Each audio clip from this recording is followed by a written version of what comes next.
नमस्कार दोस्तों, स्वागत है आप सभी का मेरे चैनल में डिकोडिंग ट्रूथ विथ हिमांशु। दोस्तों, ये जो इज़राइल, ईरान और यूएस का जो वॉर है, इसमें जिस बात का डर पूरा दुनिया को था, आखिरकार ईरान ने वो कर ही दिया है। चलिए समझते हैं ईरान ने किया क्या है और ये पूरा मामला है क्या।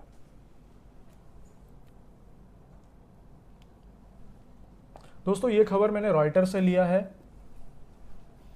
Yemen's Houthis declare naval blockade against Saudi Arabia. Yemen's Iran-aligned Houthis said on Monday they were imposing a naval blockade on Saudi Arabia, drawing a warning from the Saudi-led coalition that it would respond firmly in a move that threatens to disrupt global energy supply beyond the Gulf. तो दोस्तों, इसमें जो Iran का जो bagged हुतीज़ हैं जो Yemen में है, उन्होंने ये डिक्लेयर कर दिया है कि हम बाबल मंदेब को ब्लॉक कर रहे हैं। दोस्तों, जैसे आप लोगों को पता होगा कि ये है स्ट्रेट ऑफ हॉर्मुज और ये ऑलरेडी ब्लॉक्ड है बाय ईरान एंड यूएस। अब हुतीज़ बोल रहे हैं कि हम बाबल मंदेब, यहाँ है, ये है बाबल मंदेब। तो हुतीज़ ने ये वॉर्न किया है कि अब हम बाबल मंदेब ब्लॉक कर रहे हैं। The Houthis armed forces in a statement said they were declaring a maritime embargo against the criminal Saudi Arabia enemy based on the equation of an eye for an eye effective immediately. तो उन्होंने ये कहा है कि अब हम Saudi से हमें बदला लेना है, तो हम बाबल मंदेब ब्लॉक कर रहे हैं। अब सऊदी से उन्हें बदला क्यों लेना है दोस्तों, इसके ऊपर एक डिटेल्ड वीडियो मैंने आज से 3 दिन पहले बनाया था, जो आप मेरे चैनल में जाके देख सकते हो। तो उसमें मैंने काफ़ी डिटेल में एक्सप्लेन किया था। तो ये इसमें मैं जस्ट आपको इन शॉर्ट बता दे रहा हूँ कि हुआ क्या था। खमेनाई, जो आयतुल्ला अली खमेनाई है, जो सुप्रीम लीडर, उनका जो फ्यूनरल था, वहाँ से वो अटेंड करके कुछ हुती डेलीगेशन आ रहे थे, और वो जिस फ्लाइट में आ रहे थे वो था ईरान का फ्लाइट। तो वो आ रहे थे यमन वापस, उन्हें उतरना था सना। सना जो है वो यहाँ कहीं है, तो उन्हें सना इंटरनेशनल एयरपोर्ट पे उन्हें उतरना था। बट जो इंटरनेशनली रिकॉग्नाइज्ड गवर्नमेंट जो है यमन का, वो उन्होंने कहा है कि this is a threat to our sovereignty. तो उन्होंने क्या किया था कि जो सना एयरपोर्ट का जो रनवे था, उसे उन्होंने बॉम्बिंग कर दिया था। तो इससे हुतीज़ भड़क गए थे। तो उन्होंने ये कहा था कि इसके पीछे कहीं ना कहीं सऊदी अरब का हाथ है। हालांकि वो जो अटैक था उसे जो यमन के जो गवर्नमेंट है उन्होंने क्लेम किया था, बट हुतीज़ को ये पता है कि आज के डेट में यमन का जो गवर्नमेंट है उनके पास वैसा कोई रिकॉग्नाइज्ड एयरफोर्स है नहीं। जो वहाँ पे 2014 में जब सिविल वॉर शुरू हुआ था, तो उसी दौरान उनका एयरफोर्स ऑलमोस्ट ख़त्म हो गया था, जो भी उनके पास थोड़े बहुत थे। तो इसमें हो ना हो सऊदी का सपोर्ट है। तो उन्होंने क्या किया था, सऊदी का जो आबा इंटरनेशनल एयरपोर्ट है वो यहाँ कहीं इस एरिया में आता है। तो हुतीज़ ने यहाँ से आबा इंटरनेशनल एयरपोर्ट पे उन्होंने अटैक किया था आज से 3 दिन पहले। तो उसके बाद कहीं ना कहीं ये जो 4 साल का जो एक ट्रूस था बिटवीन हुतीज़ एंड सऊदी अरब, ये कहीं ना कहीं डिसरप्ट हो गया है। अब हुतीज़ ने वॉर्न किया है कि हम बाबल मंदेब ब्लॉक करने वाले हैं। तो इससे जो ग्लोबल ट्रेड जो है, जो मूवमेंट ऑफ क्रूड ऑयल है, उसके ऊपर क्या इम्पैक्ट आता है। ऑलरेडी स्ट्रेट ऑफ हॉर्मुज के बंद होने के बाद ये 10% कट आया हुआ है टू ग्लोबल ऑयल फ्लो, 10%। और अगर बाबल मंदेब बंद हो जाता है तो ये फर्दर और 7% ऐड हो जाएगा। तो दोनों मिला के 17% of the global crude oil जो वहाँ से मूव होता है, वो उसके ऊपर इम्पैक्ट आएगा कहीं ना कहीं।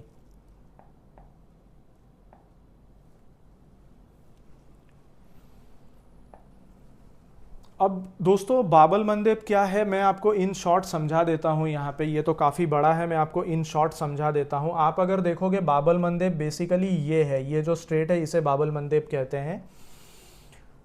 ये Djibouti, Eritrea in the horn of Africa, the straight is just 29 kilometre wide at its narrowest point. मतलब ये एक पॉइंट हो गया और ये एक पॉइंट हो गया। तो ये आप अगर देखोगे, दिस इज ओनली 29 किलोमीटर्स। और यहां से traffic to 2 channels for inbound and outbound vessels using the Suez Canal. आप अगर यहां से, ये है दोस्तों रेड सी, आप यहां से अगर ऊपर जाओगे तो यहां से आता है सुएज कैनल। ये इजिप्ट है, इजिप्ट से आगे सुएज कैनल। ये चीज़ मैं आपको अगले स्लाइड पे मैप में बता दूंगा। तो दोस्तों ये बाबल मंदेब इतना इंपॉर्टेंट क्यों है, तो यहाँ पे कुछ फैक्ट्स है मैं आपको बता देता हूँ। इन 2024 about 4.1 billion barrel of crude oil and refined petroleum products pass through the straight, about 5% of the global total. 4.1 billion barrel दोस्तों 2024 में क्रूड ऑयल यहां से पास हुआ था। और स्ट्रेट ऑफ हॉर्मुज तो बंद है, और अगर ये बंद हो जाता है bab el Mandeb, it could block 25% of the world's oil and gas supply. So almost 1/4 of the global supply जो है वो बंद हो जाएगा। दोस्तों ये एग्जैक्टली 25% नहीं है, ये शायद उससे भी ज़्यादा है, क्योंकि यहाँ से अराउंड 20% तो यहीं से पास होता है, और बाबल मंदेब से around 10 to 12% of global oil pass होता है। तो ये आप अगर देख लोगे तो ये कहीं पे 30 to 32% के आसपास आ रहा है।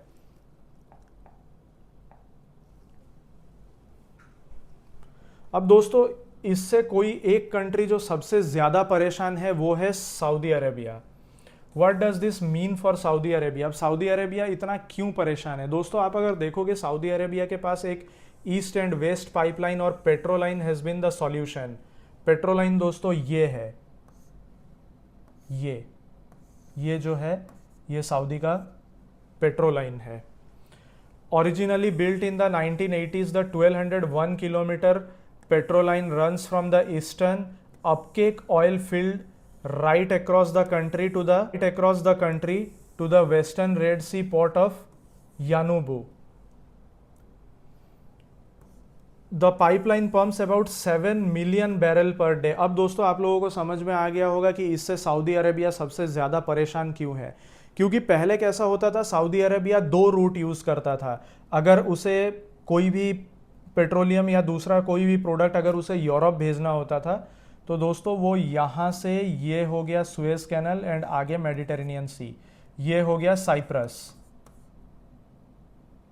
ये हो गया टर्की, और यहाँ से ग्रीस वगैरह, ये सब ग्रीस वगैरह आ जाता है, तो वो यहाँ से यूरोप भेजता था।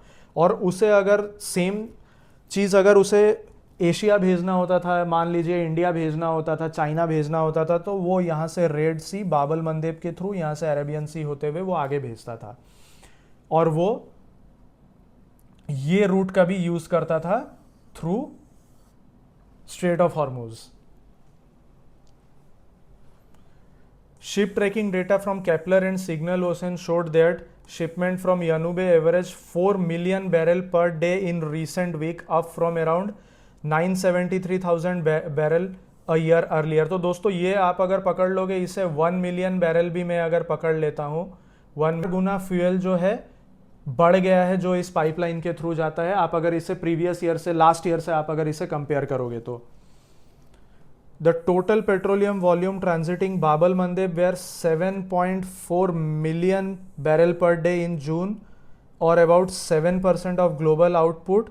This is compare to 4.2 million barrel per day last year. दोस्तों 4.2 million barrel per day last year था, और एक साल के अंदर अंदर ये 7.4 मिलियन बैरल बढ़ गया है बाबल मंदेब से, क्योंकि आपको पता है स्ट्रेट ऑफ हॉर्मुज ब्लॉक है। तो ईरान आज के डेट में कहीं ना कहीं बाबल मंदेब के ऊपर बहुत ज़्यादा डिपेंडेंट है, और ये चीज़ ईरान को भी पता है, और ईरान हुतीज़ को लगाए हुए हैं कि आप बाबल मंदेब ब्लॉक कर दो।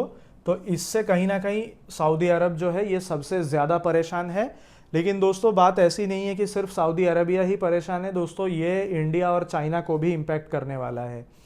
अगर इंडिया को या चाइना को अगर कोई भी प्रोडक्ट आप पकड़ लीजिए, ग्रेन्स हो गया, ऑटोमोबाइल्स हो गए, या दुनिया का कोई भी चीज़ आप मान लीजिए, या फिर आप पकड़ लीजिए क्रूड ऑयल रिफाइन करने के बाद जो पेट्रोलियम बाई प्रोडक्ट्स जो भी होता है, अगर वो भी भेजना होता है, दुनिया का कोई भी प्रोडक्ट भेजना होता है इंडिया को और चाइना को, और उन्हें अगर यूरोप भेजना रहेगा तो वो कौन से रूट से भेजेंगे? वो इसी रूट से ही भेजेंगे दोस्तों, यहाँ से बाबल मंदेब होते हुए, सुएज कैनल होते हुए आगे जाएगा।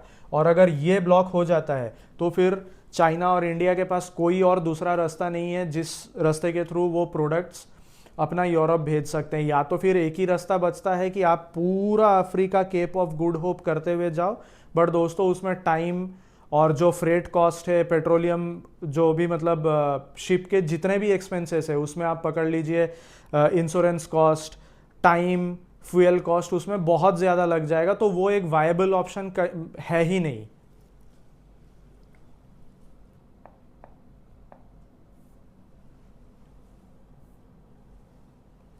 दोस्तों ये न्यूज़ मैंने एसोसिएटेड प्रेस से लिया हुआ है। हालांकि ये है तो बहुत छोटा सा, लेकिन दोस्तों इसमें एक बहुत बड़ा मैसेज है जो आगे जाके ईरान के साथ डेफिनेटली होने वाला है।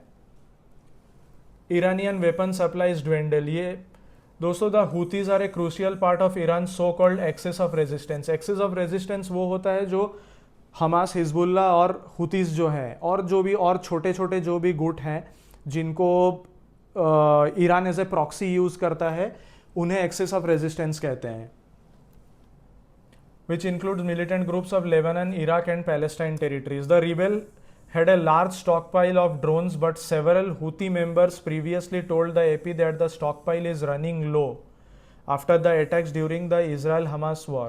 The Iran war has further impeded the flow of weapons, said a member. दोस्तों ये तो होना ही था, क्योंकि आप अगर आज के डेट में देखोगे ईरान के पास जो भी हथियार है, जो भी मिसाइल्स है, ड्रोन्स है, वो बेसिकली रशिया एंड चाइना से आता है, एंड प्रीडोमिनेंटली चाइना से आता है। तो यहाँ पे होता ऐसा है कि 90% ऑफ जो ईरानियन ऑयल है वो चाइना खरीदता है और सस्ते में खरीदता है, और उसके एवज में वो ईरान को इंटेलिजेंस प्रोवाइड करता है और वेपन्स प्रोवाइड करता है।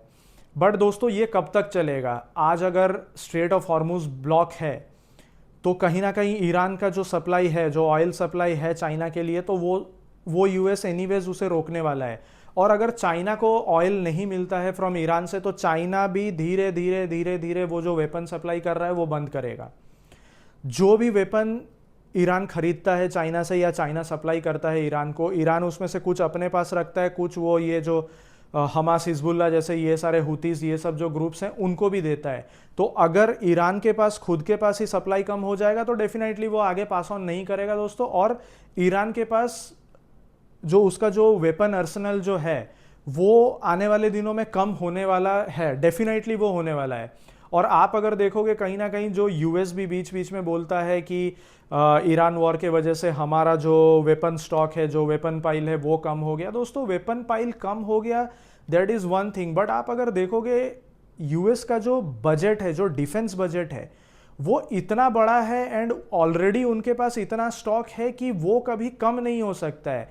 हाँ, आप जो करंट स्टॉक रखे हो वो हो सकता है थोड़ा सा कम हो, तो यूएस के पास तो कैपेसिटी है, वो अगले ही दिन उसे रिप्लेनिश कर देंगे।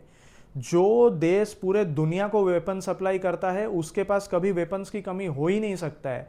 और आज के डेट में ये जो वॉर है, कहीं ना कहीं यूएस भी जो है उसे वो एक कंट्रोल तरीका से लड़ रहा है, नहीं तो यूएस के पास इतनी कैपेबिलिटी है कि वो ईरान छोड़ दीजिए, वो दुनिया के किसी भी कोने में वो धुआं धुआं कर देगा।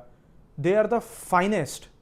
उनका जो आर्मी है, एयरफोर्स है, नेवी है, they are so well trained and they are one of the finest armed forces in the world.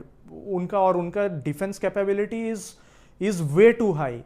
तो ये जो ईरान के पास जो वेपन सप्लाई है, ये डेफिनेटली आगे जाके ईरान को प्रॉब्लम करने वाला है, और अगर ऑयल चाइना को नहीं मिलता है तो वो धीरे धीरे ईरान को वेपन सप्लाई कम करेगा डेफिनेटली।